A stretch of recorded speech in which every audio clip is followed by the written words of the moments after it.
Untuk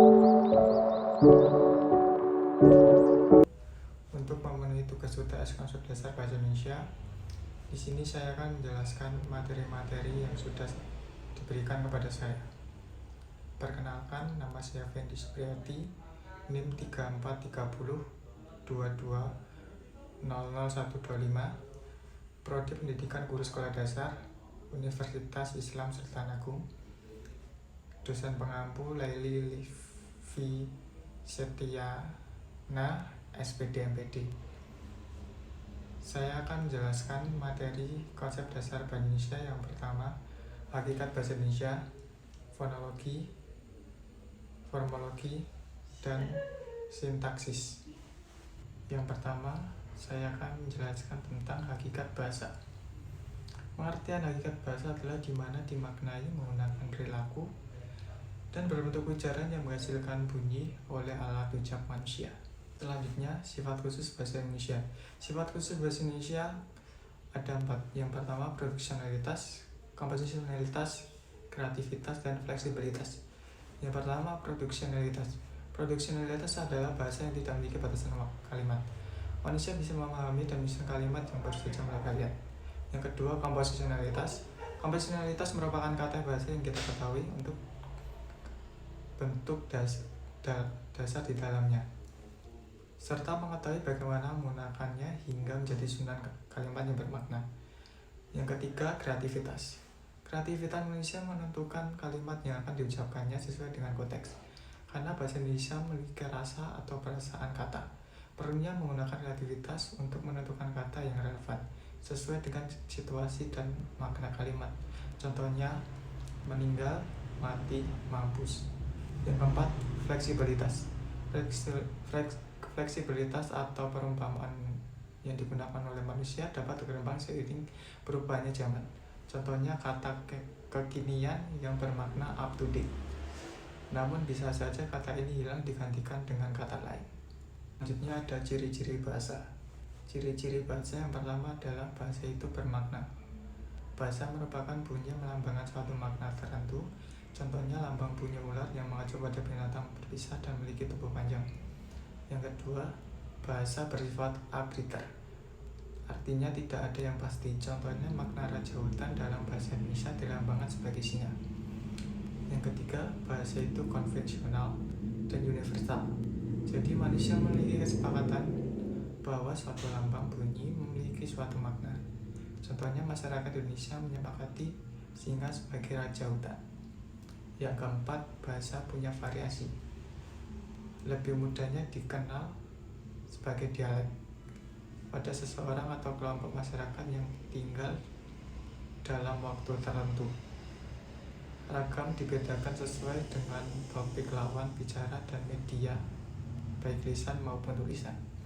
Yang kelima, bahasa menjadi identitas penuturan. Bahasa menjadi identitas penuturan. Suatu kelompok sosial akan merasa berbeda apabila mereka memiliki bahasa mereka sendiri. Selanjutnya ada 7 fungsi bahasa. 7 fungsi bahasa yang pertama adalah instrumental, 2 legatory, yang ketiga interaksional, yang keempat personal, yang kelima imajinatif, yang keenam heuristik, yang ketujuh informatif. Yang pertama instrumental. Instrumental berfungsi untuk kebutuhan atau menyampaikan keinginan. Contohnya aku haus, aku ingin minum. Yang kedua, regulatory.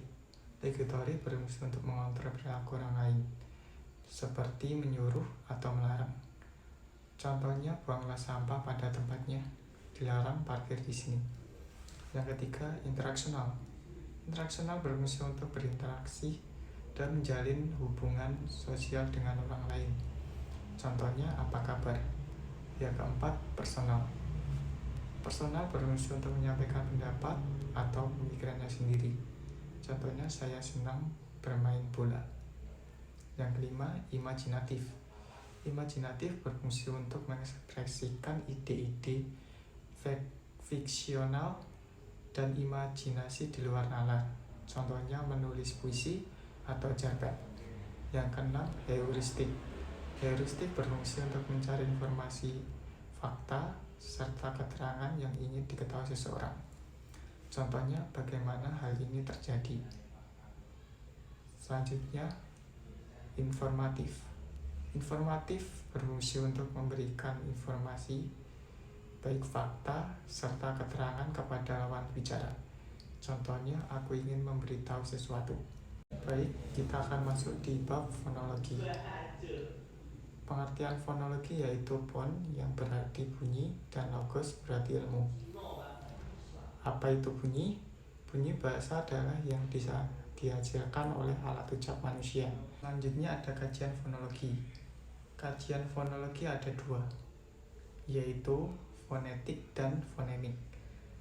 Fonetik adalah ilmu yang mempelajari bunyi tanpa mempertimbangkan makna, seperti bagaimana bunyi dihasilkan, diklasifikasikan, dan dipahami oleh manusia. Fonemik mempelajari bunyi dengan mempertimbangkan makna, seperti mempelajari bunyi bahasa dalam peranannya dibedakan menjadi makna pada tuturan yang dihasilkan. Selanjutnya, berdasarkan proses terjadinya fenotik dibedakan menjadi tiga, yaitu fenotik artikulatoris. Fenotik artikulatoris adalah mempelajari bagaimana mekanisme ucap manusia dapat menghasilkan bunyi bahasa atau cara menghasilkan bunyi bahasa. Yang kedua, fenotik akustik. Fenotik akustik adalah mempelajari bunyi bahasa berupa getaran udara dan mengkaji tentang frekuensi getaran bunyi, amplitudo, intensitas, dan timbenya, atau berfokus pada karakteristik gelombang bunyi. Yang ketiga adalah fenotik auditoris. Fenotik auditoris adalah mempelajari bagaimana mekanisme telinga dapat menerima bunyi sebagai hasil udara yang bergetar atau reaksi pendengaran manusia terhadap bunyi. Selanjutnya ada klasifikasi bunyi bahasa Indonesia. Yang pertama ada vokal. Vokal adalah bunyi bahasa yang dihasilkan dengan membiarkan bunyi keluar tanpa adanya hambatan. Yang kedua ada diftong. Diftong adalah suatu bunyi bahasa yang ditulis dengan menggunakan dua huruf vokal. Yang ketiga ada konsonan.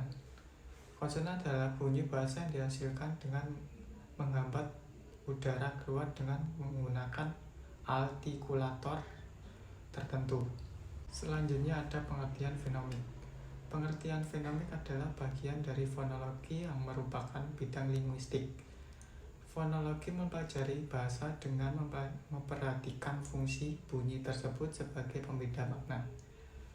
Mengkaji bunyi bahasa yang membedakan makna untuk menentukan apakah bunyi tergolong fenom atau bukan. Contohnya batuk, batak, batik, batok. Selanjutnya alofon. Alofon adalah realisasi fenom. Pada pelaksanaannya banyak mengalami perubahan. Misalnya fenom P pada kata baru diucapkan sebagai P, tapi dalam kata Sabtu diucapkan sebagai P. Contoh bunyi dalam bahasa Indonesia. Yang pertama bunyi A, anak apa. Yang kedua bunyi I, ini isi. Yang ketiga bunyi U, susu lucu. Yang keempat bunyi E, sate tape. Yang kelima bunyi A, kera beli. Yang keenam bunyi O, toko kilo. Yang ketujuh bunyi nya, nyaring. Yang ke-8 bunyi M, hangat. Yang ke-10 bunyi F, dahsyat. Selanjutnya kita masuk dalam materi formologi. Konsep dasar formologi adalah cabang ilmu bahasa yang mengkaji seluk-beluk kata serta pengaruh perubahan bentuk terhadap golongan dan arti kata. Konsep dasar morfem. Konsep dasar morfem merupakan bentuk bahasa yang terkecil, yang mengandung arti dan tidak dapat dibagi menjadi yang lebih kecil lagi. Misal kata lidah, jika dibagi menjadi lidanda, bagian-bagian tersebut tidak dapat lagi disebut sebagai morfem, karena tidak memiliki makna. Selanjutnya ada jenis morfem. Jenis morfem ada 5. Yang pertama berdasarkan kebebasannya, yang kedua berdasarkan keunikannya, yang ketiga berdasarkan keutuhannya, yang keempat berdasarkan kandungan makna leksinalnya, yang kelima berdasarkan pembentukan katanya. Selanjutnya jenis morfem ada 5. Yang pertama berdasarkan kebebasannya, yang kedua berdasarkan keunikannya, yang ketiga berdasarkan keutuhannya, yang keempat berdasarkan kandungan makna dan leksikalnya, yang kelima berdasarkan pembentukan katanya. Selanjutnya kita bahas berdasarkan kebebasannya dulu. Berdasarkan kebebasannya ada morfem bebas yang dapat berdiri sendiri dan morfem terikat yang tidak dapat berdiri sendiri. Yang kedua berdasarkan keunikannya. Berdasarkan keunikannya dibagi menjadi morfem unik dan morfem biasa. Morfem unik merupakan morfem yang hanya bermakna jika melekat pada suatu kata tertentu. Yang ketiga berdasarkan keutuhannya. Berdasarkan keutuhannya dibagi menjadi 2. Yang pertama morfem utuh. Morfem utuh adalah morfem yang kesatuannya ditulis secara bersatu. Yang kedua morfem terbagi, merupakan suatu morfem yang penulisannya seolah tidak dapat satu kesatuan karena tidak tertulis secara terpisah. Yang keempat berdasarkan kandungan makna leksikalnya. Berdasarkan kandungan makna leksikalnya dibagi menjadi morfem bermakna leksikal dan morfem tidak bermakna leksikal. Morfem yang tidak bermakna leksikal biasanya berupa imbuhan. Yang kelima berdasarkan pembentukan katanya. Berdasarkan pembentukan katanya dibagi menjadi morfem dasar dan morfem afiks. Selanjutnya kelas kata dalam bahasa Indonesia. Kelas kata dalam bahasa Indonesia versi tradisional ada 8. Yang pertama nomina, verba, adjektif. Berisi konsep-konsep budaya merupakan makna leksikal dari kata-kata kelas tersebut. Yang kedua numerilia. Numerilia membawa konsep-konsep hitungan termasuk untuk kelas nominal dan adverbial. Yang ketiga konjungsi. Konjungsi membawa konsep penghubung antara satuan kelas, nomina, verba, dan adjektif. Yang keempat artikula. Artikula membawa konsep tertentu dan membentuk nomina. Yang kelima adveribia. Adveribia membawa makna atau konsep yang mendampingi kelas-kelas kata, nomina, verba, dan adjektif. Yang keenam preposisi. Preposisi membawa konsep perangkai antara verba dan nomina. Yang ketujuh pronomina. Pronomina membawa konsep pengganti untuk anggota kelas nomina. Yang kedelapan interjeksi. Interjeksi membawa konsep emosi manusia. Selanjutnya proses morfolog. Proses morfolog yang pertama adalah pengimbuhan. Pengimbuhan adalah cara pembentukan kata-kata dengan menghubungkan morfem yang satu dengan yang lainnya. Yang kedua pengulangan. Merupakan pengulangan satuan gramatik baik seluruhnya maupun sebagian, baik dengan variasi fenom atau tidak. Hasil pengulangan disebut dengan kata ulang, dan kata yang diulang merupakan bentuk dasar, contohnya rumah-rumah, jalan-jalan. Yang ketiga pemajemukan. Pemajemukan istilahnya dikenal juga dengan komposisi, yaitu proses penggabungan dasar dengan dasar untuk mewadai suatu konsep yang belum tertampung dalam sebuah kata. Contohnya kata merah yang pada kenyataannya memiliki banyak variasi konsep yang tidak terwakili oleh kata merah saja. Yang pertama merah yang seperti darah, merah darah. Yang kedua merah seperti jambu, merah jambu. Yang ketiga merah seperti delima, merah delima. Pengimbuhan ada 3. Yang pertama prefik atau awalan, ke, mi, se, pe, ber. Contohnya keempat menyalak serumah. Yang kedua sufiks atau akhiran, kan, an, in, nya. Contohnya menyakitkan, pangkalan, buruknya. Yang ketiga infliks. Inflik atau sisipan, l, r, m. Contohnya petunjuk, gerigi, gemetar. Selanjutnya kita masuk dalam materi sintaksin. Pengertian sintaksin adalah berasal dari bahasa Yunani sun dan taksin yang berarti mengatur bersama-sama. Sintaksin merupakan cabang linguistik yang membahas struktur internal kalimat, yaitu kata, frasa, klausa, dan kalimat. Selanjutnya, fungsi sintaksin.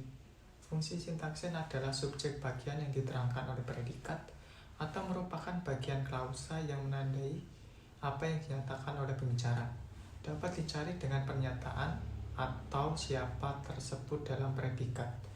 Predikat adalah bagian kalimat yang menerangkan subjek atau merupakan bagian klausa yang menandai apa yang dinyatakan oleh pembicara melalui subjek.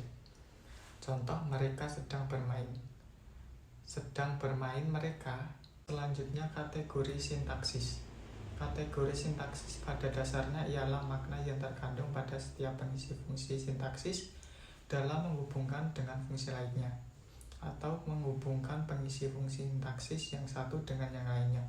Contoh, dia membawa buku gambar. Dia subjek membawa predikat, buku objek, gambar fungsi. Selanjutnya, peran sintaksis. Peran sintaksis yang pertama adalah peran yang dimiliki oleh predikat. Contohnya, tindakan, pekerjaan, proses. 2. Peran yang dimiliki oleh subjek dan objek. Contohnya, pelaku, sasaran, hasil, pengguna, sumber. Yang ketiga, peran yang dimiliki oleh keterangan, alat, tempat, waktu, asal. Selanjutnya adalah frasa. Frasa merupakan konstruksi atau satuan gramatikal yang terdiri dari 2 atau lebih kata yang tidak berciri klausa pada umumnya menjadi pembentuk klausa. Contoh frasa, sedang membaca. Bisa berfungsi sebagai predikat. Misal, Doni sedang membaca koran di teras. Selanjutnya, klausa. Klausa merupakan satuan sintaksis berupa urutan kata-kata berkonstruksi predikatif. Artinya di dalam konstruksi itu ada komponen berupa kata, frasa yang berfungsi sebagai predikat, yang lainnya berfungsi sebagai subjek, objek, dan keterangan. Contoh klausa, Andi berangkat ke Surabaya. Masih berupa klausa karena belum diakhiri dengan intonasi final. Akan menjadi kalimat jika diberi tanda baca seperti Andi akan berangkat ke Surabaya.